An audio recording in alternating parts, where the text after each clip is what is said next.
ఓం శాంతి. ఈరోజు మురళి 9/6/2024 సండే. అవ్యక్త బాబ్దాదా యొక్క మధుర మహావాక్యం 15/2/2000 సంవత్సరంలో బాబా నడిపించిన మురళి యొక్క హెడ్లైన్ మనస్సుని స్వచ్ఛంగా బుద్ధిని స్పష్టంగా ఉంచుకొని డబల్ లైట్ ఫరిస్తా స్థితిని అనుభవం చేయండి. మనస్సు స్వచ్ఛంగా ఉంటే, బుద్ధి స్పష్టంగా ఉంటే డబల్ లైట్ ఫరిస్తా స్థితి అనుభవం అవుతుంది.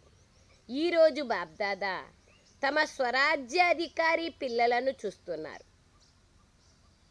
స్వరాజ్యము బ్రాహ్మణ జీవితం యొక్క జన్మసిద్ధ అధికారం. బాబ్దాదా బ్రాహ్మణులైన ప్రతి ఒక్కరిని స్వరాజ్యమునకు చెందిన సింహాసన అధికారులుగా తయారు చేశారు. స్వరాజ్య సింహాసనానికి అధికారులుగా బాబ్దాదా బ్రాహ్మణులందరినీ తయారు చేశారు. జన్మించినప్పటి నుండే ప్రతి ఒక్క బ్రాహ్మణాత్మకు స్వరాజ్య అధికారం ప్రాప్తించింది.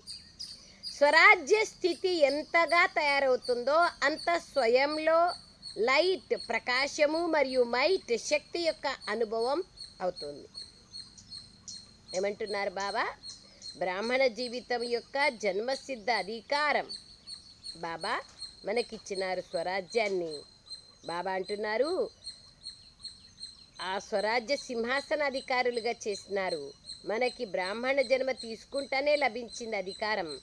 కానీ బాబా ఏమంటున్నారు, అది ఎంత తయారవుతుందో, ఒకవేళ నేను స్వరాజ్యాధికారిగా ఉన్నానంటే అప్పుడు నాలో ప్రకాశము శక్తి అనుభవం అవుతుంది. నా పైన నేను రాజ్యం చేసినప్పుడు ఆటోమేటిక్గా శక్తి ప్రకాశం అనుభవం అవుతుంది.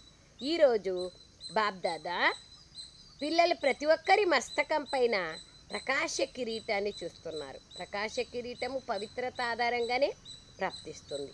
స్వయంలో ఎంతగా శక్తిని ధారణ చేసుకుంటారో అంతే నంబర్ వారుగా ప్రకాశ కిరీటం మెరుస్తుంది.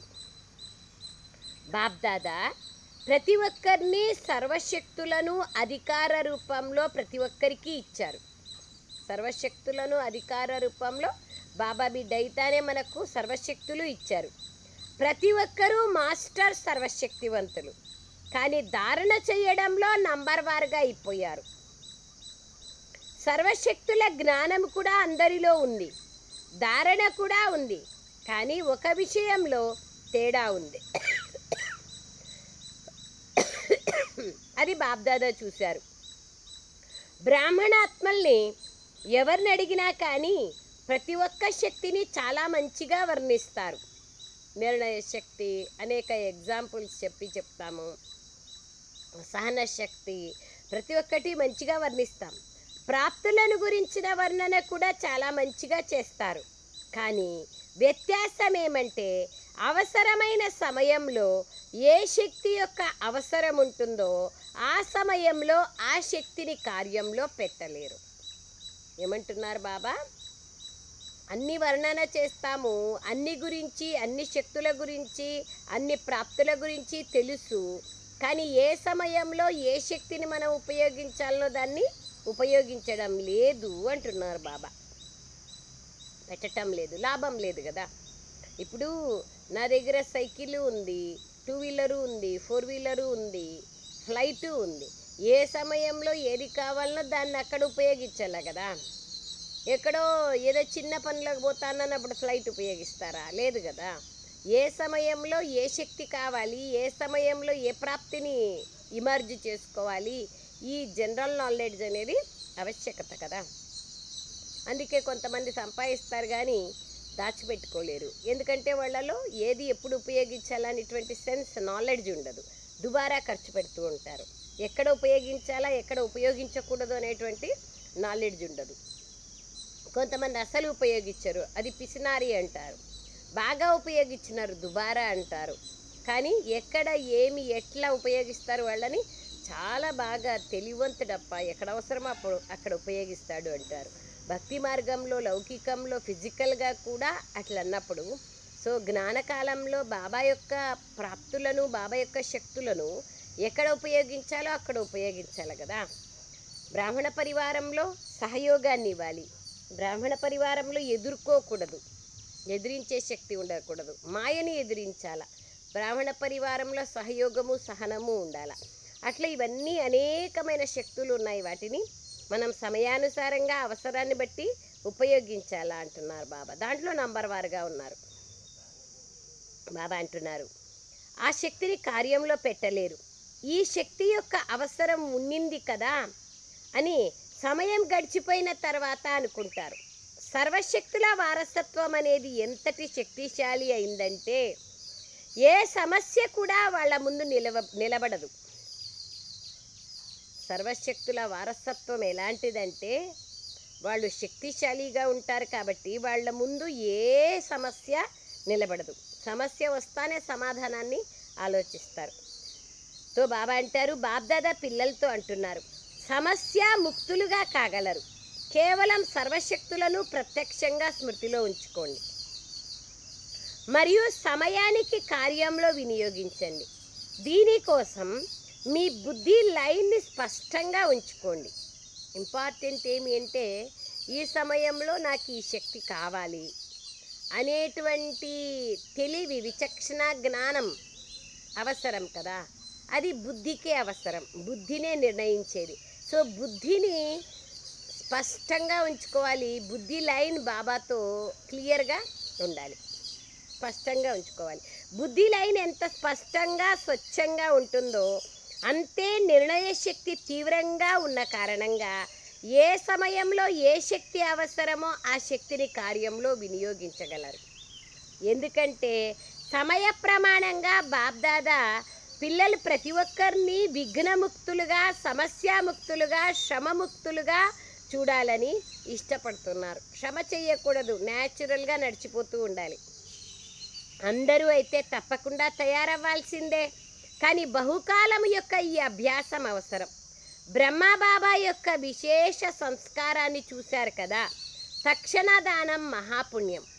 జీవిత ఆరంభం నుండి ప్రతి కార్యంలో తక్షణ దానాన్ని చేశారు, తక్షణ పనిని చేశారు, తక్షణ దానము చేశారు. ఎక్కడ దానం చేయాలో చేసేశారు, ఎక్కడ పని చేయాలో చేశారు.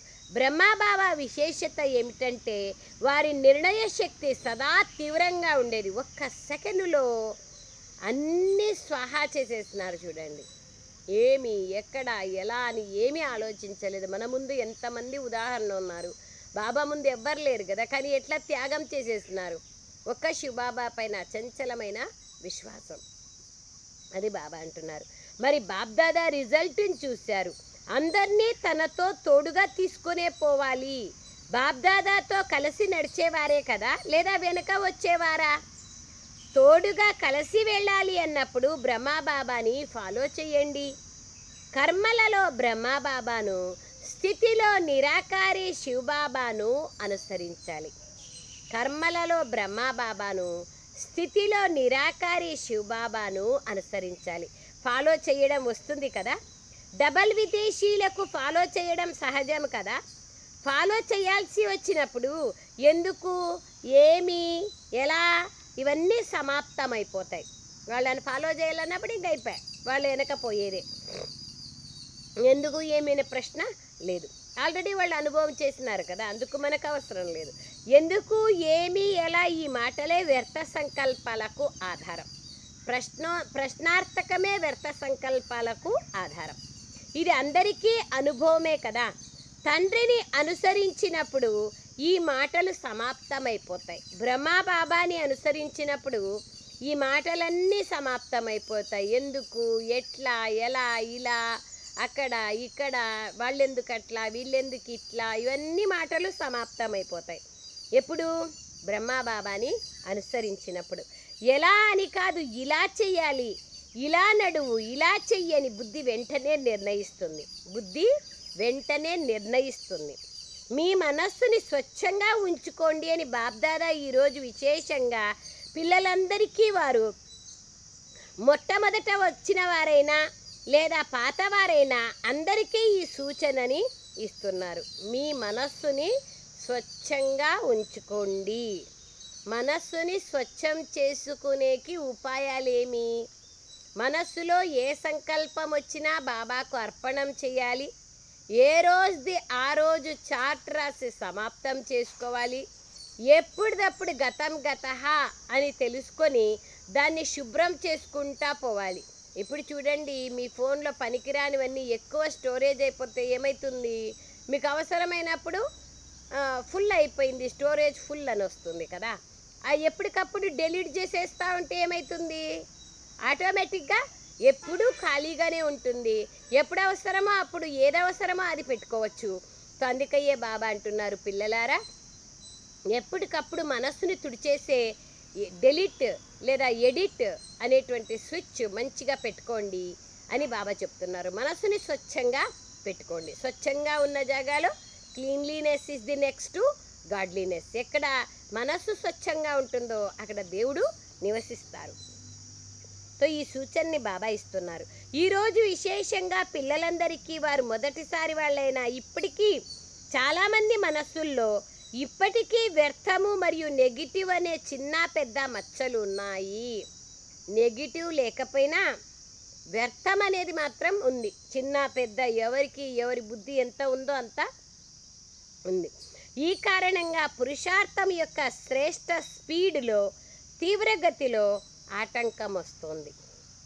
మనస్సులో సదా ప్రతి ఆత్మ పట్ల శుభభావన మరియు శుభకామనలను పెట్టుకోండి.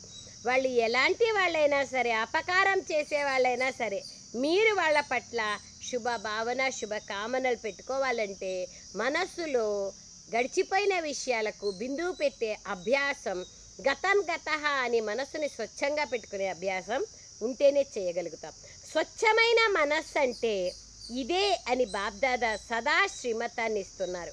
అపకారుల పట్ల కూడా ఉపకార వృత్తిని పెట్టుకోవడం, ఇదే స్వచ్ఛమైన మనస్సు. స్వయంని గురించి కానీ లేదా ఇతరుల గురించి కానీ వ్యర్థ సంకల్పాలు రావడం ఇది స్వచ్ఛమైన మనస్సు కాదు కదా.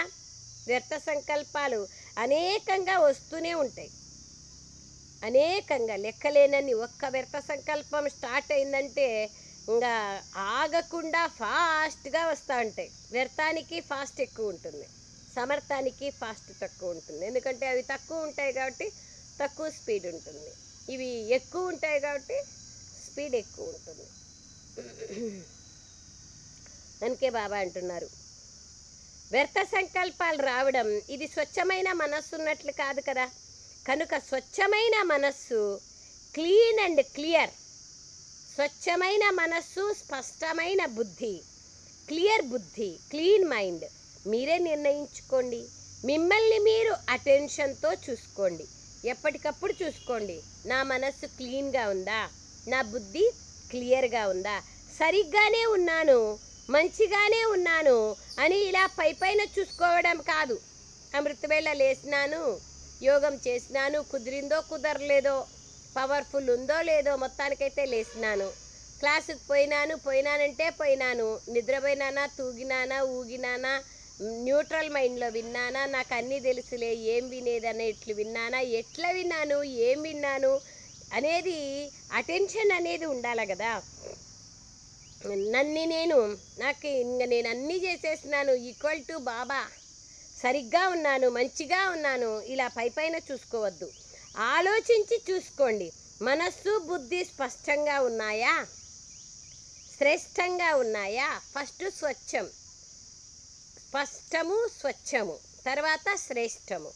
అప్పుడే డబల్ లైట్ స్థితి అనుభవం అవుతుంది. ఇంపార్టెంట్ బాబా చెప్తున్నారు, ఎంత ఇంపార్టెంట్, ఎంత సూపర్గా ఉంది. బాబా సమానమైన స్థితిని తయారు చేసుకునేందుకు ఇదే సహజ సాధనం. బుద్ధిని మనస్సుని స్వచ్ఛంగా స్పష్టంగా పెట్టుకోవడము, ఆ తర్వాత శ్రేష్టంగా చేసుకోవడం. అప్పుడే డబల్ లైట్గా అవుతాము, అప్పుడే బాబా సమానంగా కాగలుగుతాం. అంతేగాని ఈ అభ్యాసాన్ని అంతిమంలో చేయడం కాదు, ఇప్పటి నుంచి చేస్తేనే అప్పటికి సాధ్యం. అంతిమంలో జరుగుతుందంటే కుదరదు. దప్పికి కొన్నప్పుడు బావి దొగితే ఎప్పుడు నీళ్ళు వచ్చేది. బహుకాలం యొక్క అభ్యాసం అవసరం. మరి చెక్ చేసుకోవడం వస్తుందా? ఇతరులను చెక్ చేయకండి, అది ఇంపార్టెంట్. వేరే వాళ్ళని చెక్ చేసే పని లేదు మనకు. మిమ్మల్ని మీరు చెక్ చేసుకోండి. బాబ్దాదా ఇంతకు ముందు కూడా ఒక సరదా విషయాన్ని చెప్పారు. చాలామందికి దూరదృష్టి చాలా ఎక్కువగా ఉంది, దగ్గర దృష్టి తక్కువగా ఉంది. మామూలుగా కళ్ళు కూడా దూరంగా ఉండేటివి బాగా కనపడతాయి కొంతమందికి, దగ్గర ఉండేటివి కనపడదు. దాన్ని చత్వారి అంటారు. దూరం ఉండేటివి కనపడతాయి, దగ్గర ఉండేటివి కనపడవు. దాన్ని సైట్ అంటారు. దానికి బాబా అంటున్నారు. కనుక ఇతరుల గురించి నిర్ణయాలు తీసుకోవడంలో చాలా తెలివైన వారుగా ఉంటారు. వీళ్ళు ఇట్లా చేయలే కదా, వాళ్ళు అట్లా చేయలే కదా, వీళ్ళు తప్పు చేసినారు కదా, ఇట్లా వేరే వాళ్ళ గురించి ఆలోచిస్తారు. మిమ్మల్ని మీరు చెక్ చేసుకోవటంలో బలహీనంగా కాకూడదు. ఎందుకు? మనం మారాలంటే మనల్ని మనం చెక్ చేసుకోవాలి కదా. దీంట్లో బలహీనంగా ఉన్నాను, నేను సరిగ్గా ఉన్నానులే, నేను బాగున్నానులే, నేను యోగం చేస్తానా, నేను క్లాసుకు పోతానా, నేను సేవ చేస్తానా, అయిపోయింది, ఇంకా నేను పర్ఫెక్ట్ అయిపోయినాను అని నన్ను నేను చేసుకున్నప్పుడు బలహీనతలు ఎప్పుడు చెక్ చేసుకుంటాం? పరివర్తన ఎట్లయితాం? ఖాళీ. తో బాప్ దాదా గతంలో కూడా చెప్పారు, నేను బ్రహ్మకుమారిని, బ్రహ్మకుమారుణ్ణి అన్నది మీకు ఇప్పుడు పక్కా అయిపోయింది. నడుస్తూ తిరుగుతూ ఆలోచిస్తూ మేము బ్రహ్మకుమారిలము, బ్రహ్మకుమారులము, బ్రాహ్మణాత్మలము అని భావిస్తారు. అలాగే నేను బ్రాహ్మణ్ అనేది ఎలా భావిస్తారో అలాగే నేను ఫరిస్తాను అనేదాన్ని న్యాచురల్ వృత్తిగా, నేచర్గా చేసుకోండి. నేను ఫరిస్తాను, నేను ఫరిస్తాను, డబల్ లైట్ ఆత్మను అనేది న్యాచురల్ నేచర్గా చేసుకోండి. అమృతవేళ నిద్ర నుండి లేవడంతోనే నేను ఫరిస్తాను, అందరికీ సందేశాన్ని ఇచ్చేందుకు మరియు శ్రేష్ట కర్మలను చేసేందుకు పరమాత్మ శ్రీమతంపై కిందికి ఈ సాకార తనువులేకి వచ్చాను అనేదాన్ని పక్కా చేసుకోండి. అండర్లైన్ ఇంకోసారి చదువుతా. దేన్ని అండర్లైన్ చేసుకోవాలా, దేన్ని గుర్తుపెట్టుకోవాలా? అమృతవేళ నిద్ర నుండి లేవడంతోనే నేను ఫరిస్తాను, అందరికీ సందేశాన్ని ఇచ్చేందుకు మరియు శ్రేష్ట కర్మలను చేసేందుకు పరమాత్మ శ్రీమతం పైన ఈ శరీరంలోకి ప్రవేశించాను. ఇది పక్కా చేసుకోండి. కార్యం పూర్తి కావడంతోనే మీ శాంతి స్థితిలో స్థితిలైపోండి, ఉన్నత స్థితిలోకి వెళ్ళిపోండి. ఇతరులని కూడా ఫరిస్తా స్వరూపంలో చూడండి.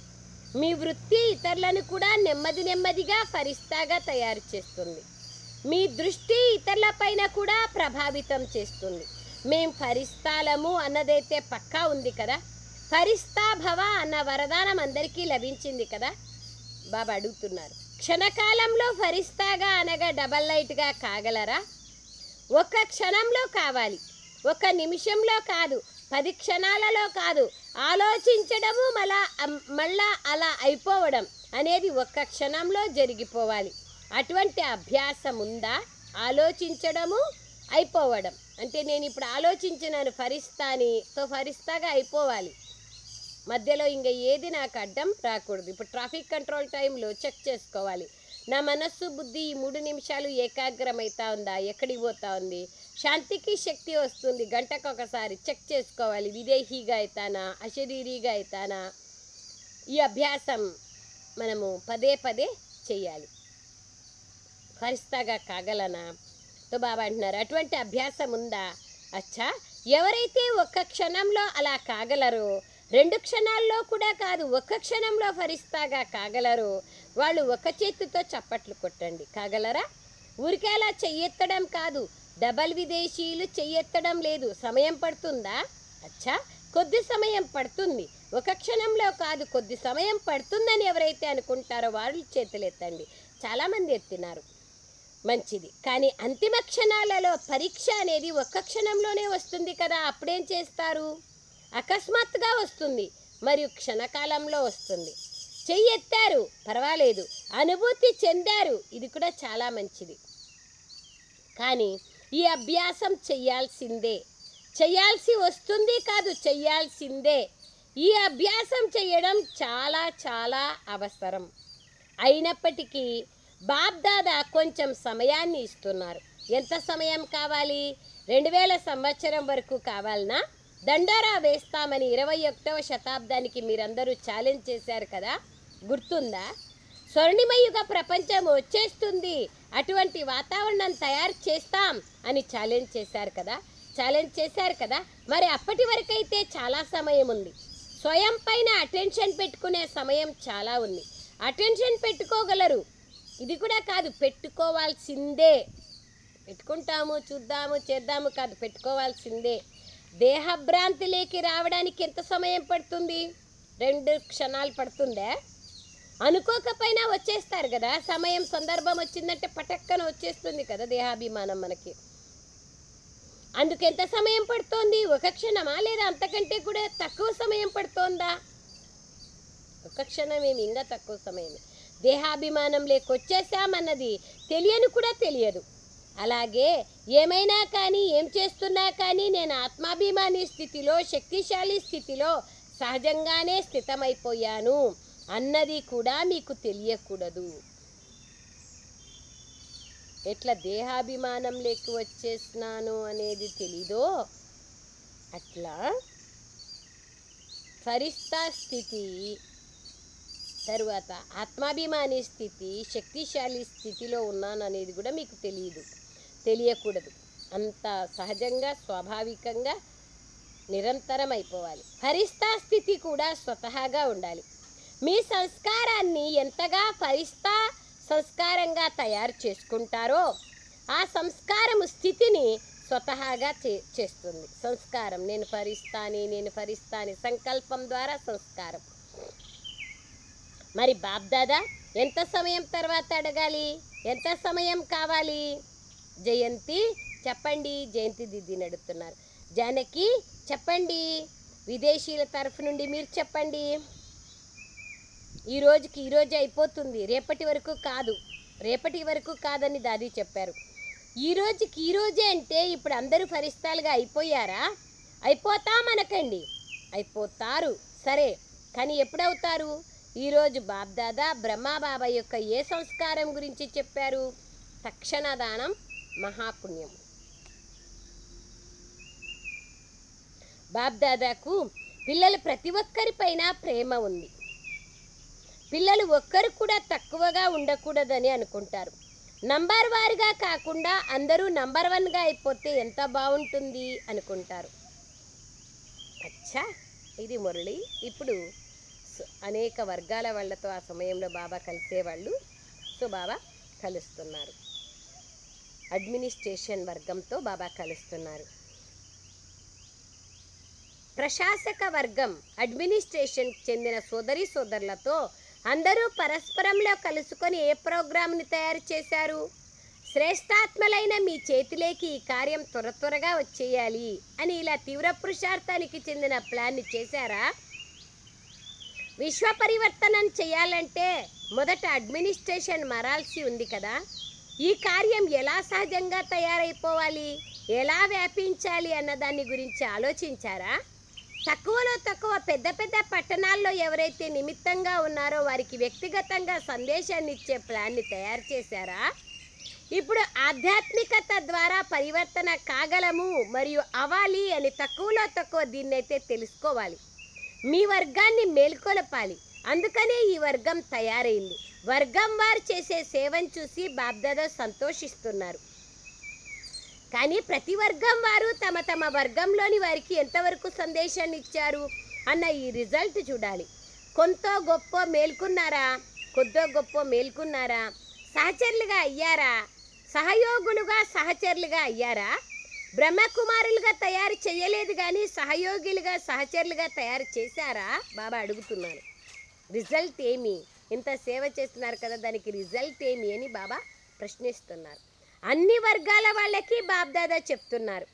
ఎలా అయితే ఇప్పుడు ధర్మనేతలు వచ్చారో నంబర్ 1 వాళ్ళు కాదు, అయినప్పటికీ ఒక స్టేజ్ పైన అందరూ కలిశారు. ధార్మిక సమ్మేళనం, సాధు సన్యాసులు.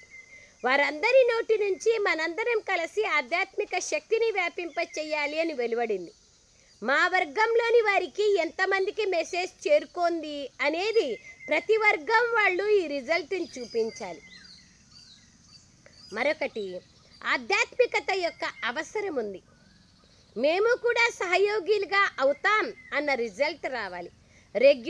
రెగ్యులర్గా విద్యార్థులుగా అవ్వకపోయినా సహయోగిలుగా కాగలరు. మరి ఇప్పటి వరకు ప్రతి వర్గం వారు ఏ సేవలైతే చేశారో, ఏ విధంగా అయితే ఇప్పుడు ధర్మనేతలని పిలిచారో అలా ప్రతి దేశం నుండి ప్రతి వర్గం వారి సేవను చెయ్యండి.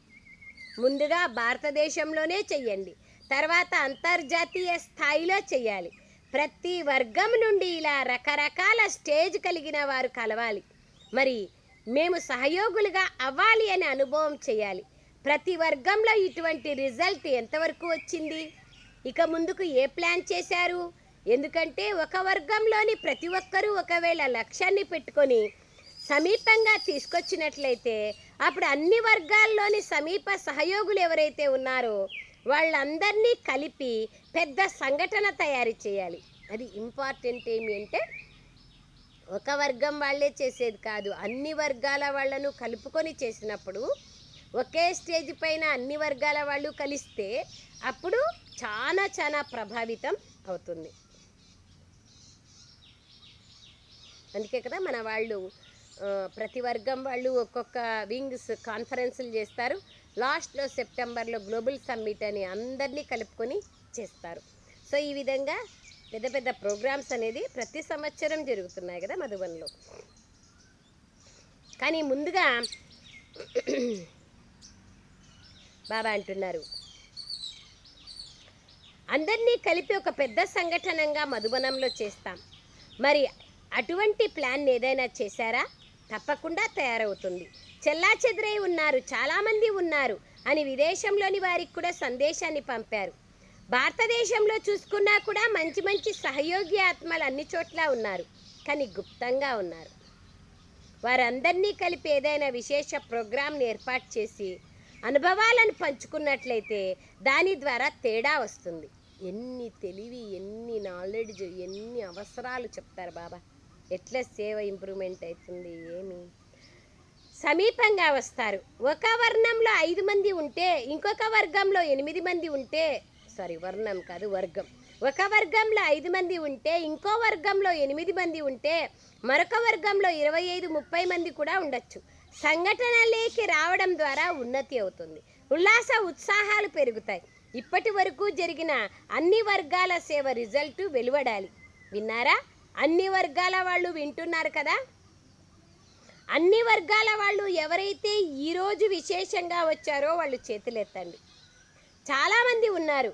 మరి ఎంతెంత మంది, ఎవరెవరు, మరియు ఎంత శాతంలో సమీపులుగా సహయోగులుగా ఉన్నారన్న రిజల్ట్ ఇప్పుడు రావాలి. మళ్ళా వారి కోసం ఒక రమణీకమైన ప్రోగ్రాంని తయారు చేయాలి. సరేనా? అది కూడా వాళ్ళకు ఖుషీనిచ్చే ప్రోగ్రాం చేయాలి. ఎందుకంటే ప్రపంచంలో పాపం ఖుషీనే లేదు కదా ఎవరిలోనూ. అందుకు మధుబనం వాళ్ళు ఖాళీగా ఉండకూడదు. అండర్లైన్ చూడండి. ప్రతి సంవత్సరము నవంబర్ నెలలో బాబ్దాదా సీజన్ ప్రారంభమైతే ఏప్రిల్ వరకు, మార్చి వరకు బాబా సీజన్ ఉంటుంది. నెలకు 2 సార్లు అట్లా 10 సార్లు బాబా వస్తారు. ఏప్రిల్లో యాన్యువల్ మీటింగ్ ఉంటుంది. దీని మధ్యలో జూన్లో మీటింగులు ఉంటాయి. మళ్ళీ ఆ తర్వాత ఏప్రిల్ తర్వాత మే నుంచి మళ్ళీ నవంబర్ వరకు యోగ శిబిర్లు, కాన్ఫరెన్స్లు ప్రతి ప్లేస్లోనూ, శాంతివనంలో, మన్మోహిని వనంలో, ఆనంద సరోవరంలో, మానస సరోవరంలో, జ్ఞాన సరోవరంలో అన్ని జాగాలలోనూ ప్రోగ్రామ్స్ జరుగుతూనే ఉన్నాయి. సో ఖాళీగా ఉండకూడదు. ఖాళీగా ఉండాలనుకుంటున్నారా? బిజీగా ఉండాలనుకుంటున్నారా? లేదా అలసిపోతున్నారా అడుగుతున్నారు బాబా. మధ్యలో 15 రోజులు సెలవు ఉంటుంది, మరియు ఉండాలి కూడా. కానీ లిస్ట్లో ఒక ప్రోగ్రాం తర్వాత ఒక ప్రోగ్రాం ఉంటే ఉల్లాస ఉత్సాహాలు ఉంటాయి. లేదంటే సేవలేని సమయంలో దాది ఒక కంప్లైంట్ని చేస్తూ ఉంటారు. ఆ కంప్లైంట్ చెప్పేదా? మా ఊరికి వెళ్తాం అని అంటారు. ఊరికి వెళ్ళొస్తాం, సేవ కోసం కూడా తిరగడానికి వెళ్ళాలి, సేవ కోసం తిరగడానికి వెళ్ళాలని అంటూ ఉంటారు. కనుక బిజీగా ఉండడం మంచిదే. బిజీగా ఉంటే గొడవలు ఉండవు. ఇంకా చూడండి, మధుబనంలోని వారికి ఒక విశేషత ఉంది. బాబ్దాదా కోట్ల రెట్ల అభినందనలు ఇస్తున్నారు. 100 రెట్లు కూడా కాదు, కోట్ల రెట్లు అభినందనలు. ఏ విషయానికి? ఎప్పుడు ఎవరొచ్చినా కానీ మధుబనం వారు ఎంతగా సేవ యొక్క లగన్లో మగనైపోతారంటే లోపల ఏమున్నా కానీ అవి గుప్తంగా ఉండిపోతాయి. అవ్యక్త స్థితి కనిపిస్తుంది, అలసిపోని స్థితి కనిపిస్తుంది. ఇక్కడైతే ప్రతి ఒక్కరూ ఫరిస్తాలుగా అనిపిస్తున్నారు అని రిమార్క్ వ్రాసి వెళ్తారు. ఇది చాలా మంచి విశేషత. ఆ సమయంలో విశేషంగా విల్ పవర్ వస్తుంది, సేవ ప్రకాశం మెరుపు వస్తుంది. ఈ సర్టిఫికేట్ బాబ్దాదా ఇస్తున్నారు. అభినందనలు కదా. కనుక మధుబనం వాళ్ళు చప్పట్లు కొట్టండి, చాలా మంచిది. బాబ్దాదా కూడా ఆ సమయంలో అంతా మధుబనం అంతా తిరుగుతారు. అది మీకు తెలియదు, బాబా వచ్చిపోతారు అనేది మీకు తెలీదు. కానీ బాప్దాదా అంతా తిరిగి చూసేందుకు వస్తారు. మధుబనం వారి విశేషత ఇది, మరియు ఉన్నతి చెందుతూ ఉంటారు. అచ్చా, మీడియా వర్గం అంటే print media, social media, electronic media, ఇవన్నీ మీడియా ఉన్నాయి కదా. మీడియా అంటే పబ్లిసిటీ, అనేక ఛానల్స్ వాళ్ళు. విదేశంలో కూడా మీడియా వర్గం ప్రారంభమైంది. మీడియాలో ఇప్పుడు చాలా మంచి శ్రమ చేస్తున్నారు. ఇప్పుడు వార్తాపత్రికల్లో రావడం ప్రారంభమైంది. ఇప్పుడు మొబైల్లో ఫాస్ట్, బాబా కాలంలో వార్తాపత్రికలు. శ్రమ తక్కువ, ఫలితం ఎక్కువ, పీస్ ఆఫ్ మైండ్. ఎప్పుడైతే మనది స్టార్ట్ అయిందో అప్పుడు అంతమందికి, ప్రపంచంలో ఉండే సర్వులకు తెలిసిపోయింది ఓం శాంతి వాళ్ళ ఛానల్ పీస్ ఆఫ్ మైండ్ అని. ఇప్పుడు ఇంకా వార్తాపత్రికల్లో, టీవీల్లో కొందరైతే పర్మనెంట్గా కొంత సమయాన్ని కూడా ఇచ్చేశారు కదా, ప్రతిరోజు నడుస్తోంది కదా. ఈ ప్రోగ్రాం బాగుంది ఆస్థా ఛానల్లో, సంస్కార్ ఛానల్లో.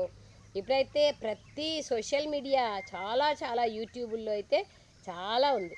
వినడం వల్ల అందరికీ మంచి అనుభవం కలుగుతుంది.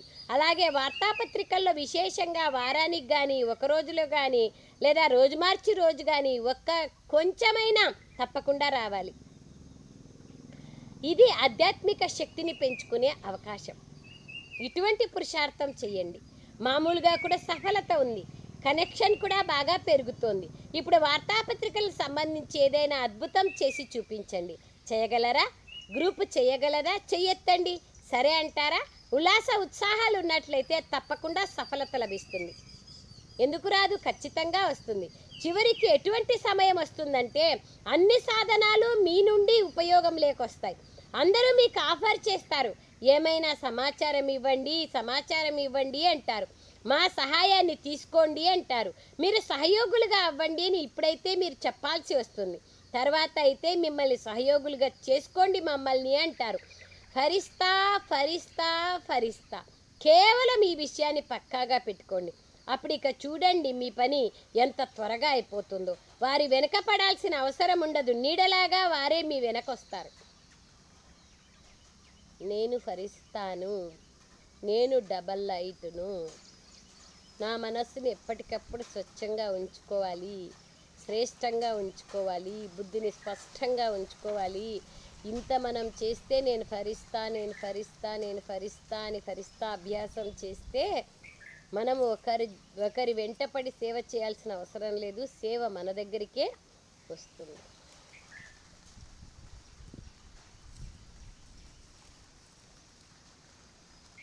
నీడలాగా వారే మీ వెనక పడతారు. కేవలం మీ స్థితిని ఆపినందువలన అది ఆగి ఉంది. ఎవరు రెడీగా అయిపోయినారంటే కేవలం స్విచ్ ఆన్ చేస్తానే, ఆలస్యమే లేదు, అంతే. చాలా మంచిగా చేస్తారు. అచ్చా, నలువైపులా దేశ విదేశాలలో సాకార స్వరూపంలో లేదా సూక్ష్మ స్వరూపంలో మిలనాన్ని చేసుకునే సర్వ స్వరాజ్యాధికారి ఆత్మలకు, సదా ఈ శ్రేష్ఠ అధికారాన్ని తమ నడవడిక మరియు ముఖము ద్వారా ప్రత్యక్షత చేసే విశేషాత్మలకు, సదా బాప్దాదాను ప్రతి అడుగులో అనుసరించే వారికి, సదా మనస్సుని స్వచ్ఛంగా మరియు బుద్ధిని స్పష్టంగా ఉంచుకునే అటువంటి స్వతహాగా తీవ్ర పురుషార్థి ఆత్మలకు, సదా తోడుగా ఉండేవారు మరియు తోడుగా నడిచే డబల్ లైట్ పిల్లలకు బాప్దాదా గారి ప్రియ స్మృతులు మరియు నమస్తే. हम रूहानी बच्चों की रूहानी माता पिता बाप दादा को याद प्यार गुड मॉर्निंग और नमस्ते नमस्ते नमस्ते बाबा नमस्ते. థ్యాంక్ యూ బాబా. ఎన్ని జ్ఞానరత్నాలు ప్రతిరోజు కొత్తగా వినిపిస్తారు బాబా. వరదానం: సాధనాలను నిర్లేపిలుగా మరియు అతీతంగా ఈ కార్యంలో వినియోగించే అనంతమైన వైరాగిగా కండి. సాధనాలు ఏవైతే ఉన్నాయో, విజ్ఞాన సాధనాలు, మొబైలే తీసుకోండి, దాన్ని ఉపయోగించండి. కానీ ఎట్లా ఉపయోగించండి? నిర్లేప్గా, అతీతంగా, అడిక్ట్ అయిపోయి కాదు. అలాంటి వాళ్ళే బేహద్ వైరాగిగా కాగలరు. అనంతమైన వైరాగి అనగా ఎవరిపైనా ఆకర్షణ లేకుండా సదా తండ్రికి ప్రియంగా ఉండేవారు. ఈ ప్రియంగా ఉండే తత్వమే అతీతంగా చేస్తుంది. ప్యారాగా ఉండేవాళ్ళే న్యారాగా ఉండగలరు అంటున్నారు బాబా. తండ్రికి ప్రియంగా కాలేదంటే అతీతంగా కూడా కాలేరు, ఆకర్షణలోకి వచ్చేస్తారు. ఎవరైతే తండ్రికి ప్రియమైన వారుగా ఉంటారో వారు సర్వ ఆకర్షణల నుండి దూరంగా అనగా అతీతంగా ఉంటారు. దీన్నే నిర్లేప స్థితి అని అంటారు. ఎటువంటి హద్దు ఆకర్షణల ప్రభావంలోకి వారు రారు. రచన లేదా సాధనాలను నిర్లిప్తులై కార్యంలోకి తీసుకొస్తారు. ఇటువంటి అనంతమైన వైరాగ్యులే రాజఋషి ఆత్మలు. ఇటువంటి అనంతమైన వైరాగ్యులే రాజఋషి ఆత్మలు. స్లోగన్: హృదయంలో స్వచ్ఛత, శుభ్రత ఉన్నట్లయితే తండ్రి సంతుష్టంగా అయిపోతారు. హృదయంలో ఇంతవరకు ఏమంటారు? మనస్సు స్వచ్ఛంగా, బుద్ధి స్పష్టంగా, హృదయము స్వచ్ఛంగా. హృదయంలో స్వచ్ఛంగా శుభ్రంగా ఉన్నట్లయితే తండ్రి సంతుష్టులుగా అయిపోతారు. హృదయంలో ఇంకా ఏదేదో ఉందనుకోండి, అప్పుడు బాబా ఎట్లా సంతుష్టంగా అయిపోతారు? ఎవరెవరో ఉన్నారనుకోండి, సంతుష్టంగా కారు కదా.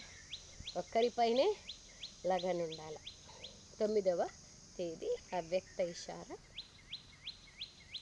తనువు మరియు మనస్సు ఈ రెండింటినీ సదా సంతోషంగా ఉంచుకునేందుకు తక్కువగా ఆలోచించండి.